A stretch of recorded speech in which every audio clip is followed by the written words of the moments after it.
Good morning. Coming up on Carolina this week, Mayor John Rhodes and former Mayor Mark McBride, the two going head-to-head in a runoff election. Carolina this week starts now. This is Carolina This Week.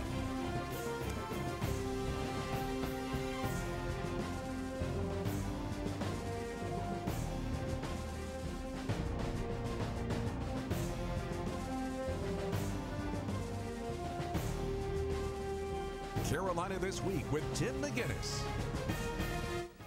Good morning and thanks for joining us. Of course, a big week in Myrtle Beach last week with the mayor and city council election. Elections all over the Grand Strand and Wpde. But of course, the mayor's race in Myrtle Beach is coming down to a runoff between John Rhodes and Mark McBride. And here's when that runoff is. It'll be Tuesday, November 17th.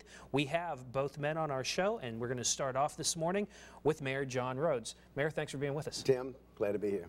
What did you think about the outcome of the election? Well, you know, with 5 people running for one position, it's pretty daggone hard to get 50% plus 1 vote. So we felt that it was going to be a runoff, and the question is who was going to be in the runoff and who was going to be between. So I'm very happy that we had a great turnout of voters in my support and that I'm in the runoff, and we figured if I got into the runoff that it was going to probably be against Mark McBride. Sparks started flying really on Tuesday night right after the results were announced. I want to take a moment and listen to something that Mark McBride said that night and have you respond to it. Okay. Here it is. We're going to have a chance to talk about the $200 million ad tax, the 2 recipients, and also we're going to talk about Indian casino gaming that's behind this. Indian casino gaming, that's something we haven't really heard before. He must be pushing this. I don't know, because that's the first I've heard about Indian casino gambling, and so obviously Mr. McBride is pushing the casino gambling, because I know that when it comes to casino gambling, it's strictly up to the state of South Carolina, you know, the delegation and the General Assembly and the governor. Any money behind you that you know of that's coming from any gaming interests? Absolutely not. I don't know of any money coming to me from gaming industry, because I have had no affiliation whatsoever with anybody in that category. Okay. And back to that ad tax, I think that's one of the big issues that that really drove this election. We've said that this was a referendum on bike rallies and ad tax, and let's talk about the ad tax. I know it seems like we've talked about it so much already. What do you say to the people who say taxes are just too high in Myrtle Beach, you're going to drive visitors away? I disagree. I mean, if you travel, you go places, taxes in Charlotte, Atlanta, Orlando, New York, the taxes are high. I mean, there's no question about it. The thing is, you have to understand, with this 1% tax, it's the first time in history that the Myrtle Beach will have the opportunity to have funds that it will control in its city and collected in its city to promote and advertise Myrtle Beach. We've always depended on someone else. Now we have an opportunity to have the funds to determine our own destiny, and it's very important to do that. We were able to get the chamber to go ahead and borrow against their line of credit so they could go ahead and start advertise, promote Myrtle Beach, and since July, every week through September, had an increase in occupancy. So we're very pleased, because we know that it is working. The phone calls that are coming in, the internet responses that are coming in are greater than it's ever been. So we know that the 1% tax is working. It's going to help create more jobs. It's going to let people have a chance to work and be employed longer. You know, but the whole country, you know, is in an economic problem.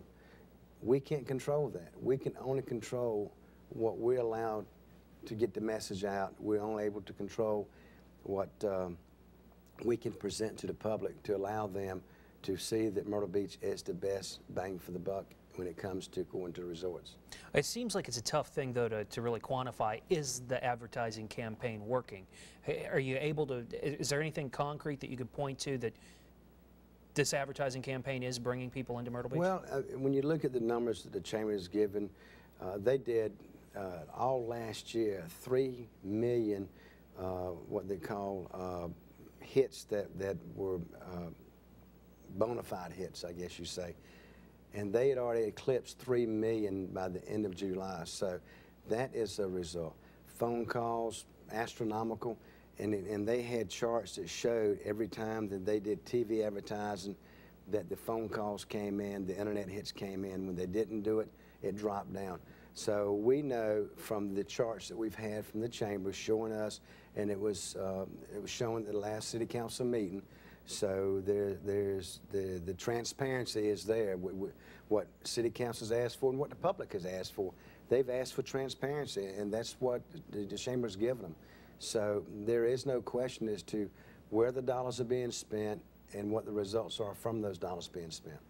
The bike rally is another big issue. Of course, a lot of people in Myrtle Beach will say that it's a good thing. It's improved our quality of life, passing the ordinances that have, in essence, really quelled those biker rallies they did this past year.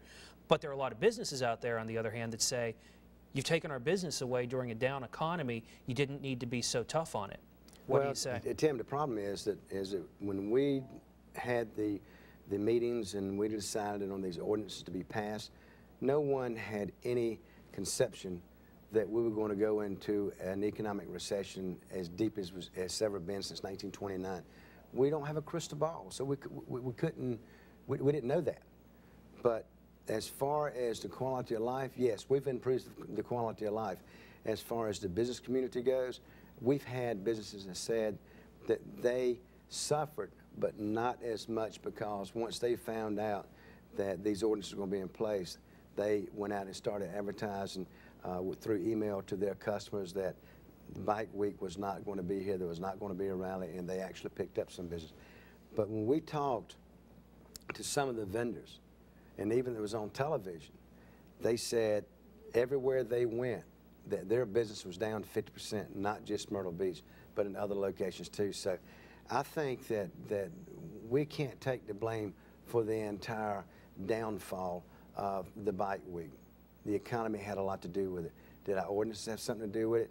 Did the people that promoted not a dime in 09 right around Myrtle Beach have something to do with it? Absolutely. Would you consider rescinding any of the laws if you were reelected? Tim, we've got the